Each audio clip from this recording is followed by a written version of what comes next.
So what's going on, guys? My name's Chopper, and I hope you guys are having a fantastic day. And today's video is going to be an ultimate guide to Minecraft so you can get started and then get familiar with everything in this game. This guide is going to help you learn everything you need to know about this game. It's going to be very straightforward, very comprehensive, and I hope it's something you guys can easily follow along. Now, I think this video is worth watching even if you've played Minecraft before, because even myself, who I've played in years past, getting back on and learning all the new mechanics and then getting used to the menus and stuff took me quite a while. So I think even if you're familiar with this game, then this video might teach you some stuff. And I worked unbelievably hard to put this video together, so I hope this is something you guys enjoy. If you do, please make sure to leave a like rating on the video, and of course subscribe if you are brand new around here for brand new Minecraft content, and also Hightail when that comes out. I've got some really cool stuff for this channel planned down the road, so you're going to want to make sure that you do stick around. But anyways, guys, let's go and get into this ultimate guide for Minecraft and help you learn this game. As soon as you spawn into your game, you're going to spawn somewhere in the world, and you're going to have absolutely nothing on your character except full health and then full hunger, of course. Now, what you're going to want to do from here is find some kind of plot of land where you're going to start building, or at least somewhere to get your basic needs set up. Now, I'm going to recommend that the place that you start building is somewhat near where you spawn, just because if you accidentally die, then you're not too far away from where you're already building, and you won't lose all your stuff. So as far as where you should start building, I'm going to recommend somewhere that has a lot of resources. This means water, trees, maybe some potential animals so you can get food, some mob spawns, of course, at night, because you're actually going to need that a little bit. And in general, I guess somewhere where you have access to everything you need that isn't too far away. So once you've figured out your plot of land that you're going to start building, then you're going to want to go find some trees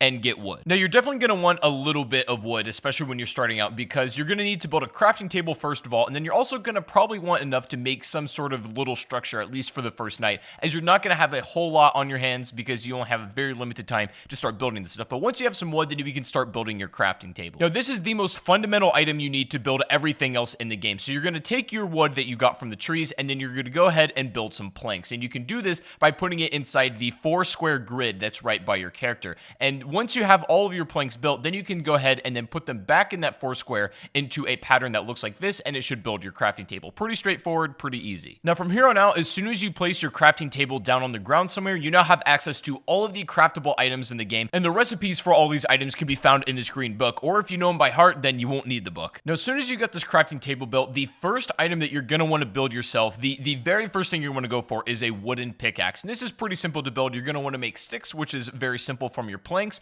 and then putting these together in the crafting table just like this should make yourself the wooden pick. Now, this is going to be your very first starter item, and it's going to help you get access to cobblestone. Now, it's going to come back into play what I said at the beginning of the video of being in an area where you have access to resources, and this includes some kind of cave, or at least somewhere where you can get cobblestone pretty easily. Now, if you cannot find it just anywhere around, then you can dig straight down and you're going to find stone. But now, don't be too worried about breaking this wooden pick. It's going to allow you to get yourself a pretty hefty amount of cobblestone to begin with, but after this, you're not going to need a wooden pick ever again. So don't be afraid to burn it all and then just, get as much cobble as possible. Now, depending on where you start mining, you might run into other resources as well, like coal or iron or even some other stuff, and if that's the case, then great, but just wait, don't mine it just yet, and wait until you make a stone pickaxe. Now, from here on out, stone picks are going to pretty much be your bulk work for mining. You make it the exact same way you just made the wooden one, and pretty much this is going to be your #1 way to clear out cobblestone, especially when you're just bulk mining, because the resources for these picks are very easily replaceable. It's literally just stone and wood, and you'll pretty much never run out of these things. But eventually, after you get mining enough, you are going to run into some iron ore, and the only way that this is going to be usable to you, the way to make it viable, is you're going to need a furnace. And with all the spare cobble, you can make one of these really, really quickly. So once you have that furnace, now you have access to melting these down. The furnace, just like the crafting table, is literally one of the most fundamental tools in this game, so I recommend you put it near your crafting table and likely in some kind of structure that you've already made for yourself, just to have it somewhere safe. The furnace is going to allow you to do literally everything from melting down ores into usable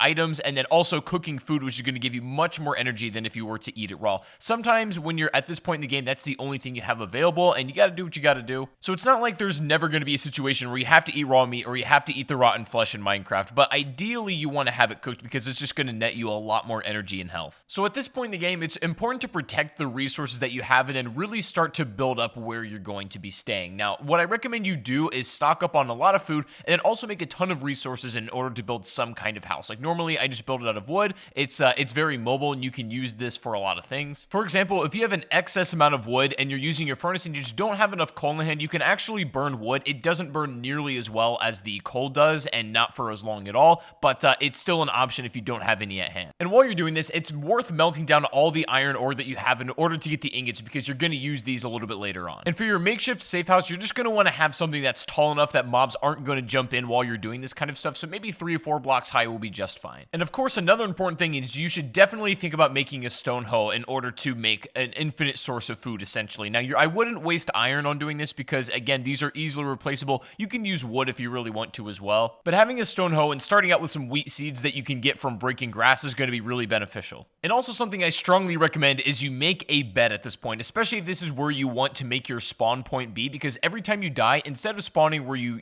were at the beginning of the game, as soon as you lay in your bed for the first time, this will be your new spawn point. And of course, you can only sleep at night or when it's thunderstorming, and also there cannot be too many enemies nearby or else you won't be able to sleep either. You can bring your bed with you if you start traveling and set up like makeshift camps. If you want to change your spawn to somewhere else and be a little bit closer to like a big mine or something, you can do that as well. Just don't take it into the nether. So when setting up your wheat farm using your stone hoe, ideally you're going to want to sort of till the ground that is touching the water, because these are going to grow the fastest when you plant your seeds there. Now, it's not required that you put it up against the water, but they are going to grow faster if the dirt blocks are in the water. So that's just something to keep in mind. It can be a little bit scuffed, like just the way that you plant it, if you're going to be moving it pretty soon. But if you want to have like where you're going to be staying permanently, then you can organize it a little bit more, fence it in, and have water running in between each dirt block. There's a lot of different ways you can set up that are going to yield different results. But what's important here is the fact that this is going to be like an infinite resource of food that you can just make bread with. And so it just takes a little bit of time and your attention to take care of it. And of course, you're not going to want to step on these blocks either as you're taking care of it, but it'll be an infinite source of food and you can definitely stock up. You can use the wheat just to make ordinary items like bread, but you can also save it up and then, go for other ingredients and items to make something like a cake, which is going to last a bit longer. Now, at this point in the game, with all of your basic needs set up, this is where the game starts to get really fun, because now you can take it in any direction you like to. For example, this would be a good spot in the game to get bone meal from a skeleton, which is really, really easy to obtain. And then you can find a wolf out in the wild, tame it, and then it'll become your companion for as long as it's alive. There are countless animals that you can become friends with, and since I got on this game after the update, there's a bunch of new animals that I've never seen before, and that was really cool to see. The advantage to having a wolf, though, is that they'll follow you, especially when you're out in battle, and they'll attack whatever you're attacking, so they're definitely like an extra help in that regard. Or you could also take this opportunity, since maybe you don't have the biggest house and the biggest setup yet, you could basically take down everything and bring it with you, and then you could go off on your own adventure, maybe find a bigger cave to mine and go for diamonds and gold. What I typically like to do at this point in the game is just make sure that I have like a steady stream of resources coming in, and that includes iron, coal, that includes food, basically everything that's going to keep you alive and keep you advancing,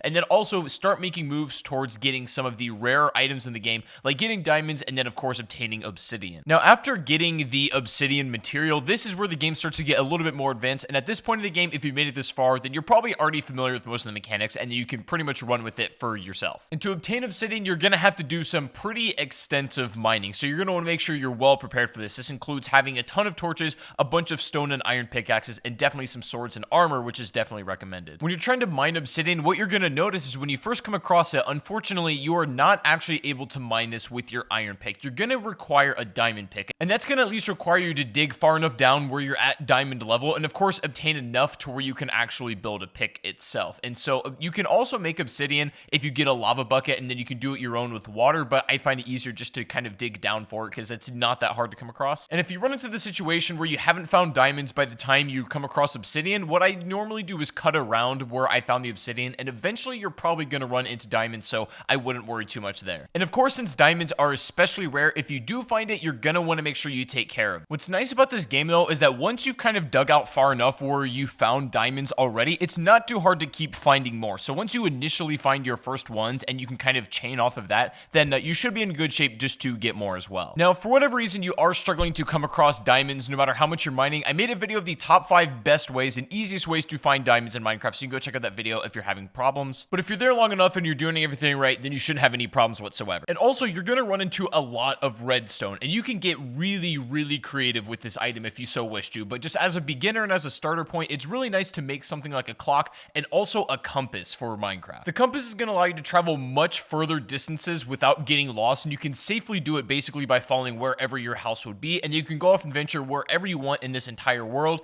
and then make your way back eventually using this compass. If you want to go a step farther, you can also make a map, which does require a little bit more materials, but it's definitely worth it if you want to go that route as well. And also, having a boat on hand is never a bad idea, because there sometimes are very long stretches of water that can be easily crossed using a boat, but are not easily crossed any other way. If you've done everything in this guide up to this point so far, then you should have a steady stream of resources, a bunch of excess stuff on hand, such as iron, coal, all that sort of stuff. stuff. And then you should have all of the basic tools you need to travel anywhere you like, and then a decent house setup as well. And from this point, you pretty much have the freedom to take the game anywhere you like to. You can take your obsidian and set up a nether portal and then go down that rabbit hole. And if you so wish to, you can work your way all the way up from this point on, all the way to the ender dragon if you so wish to go that route, or you can just, have fun, explore, play a little bit more casual route, and just enjoy the game. Either way, this guide was set up to facilitate both styles of play. You can just have fun and just casually play the rest of the match however you like, or you can go for the ender dragon and then finish the progression of the game. Either way is going to work, but now you have the tools to go in any direction you like. So anyways, guys, that is going to be the ultimate guide to getting set up in Minecraft in 2019. I hope you guys did enjoy.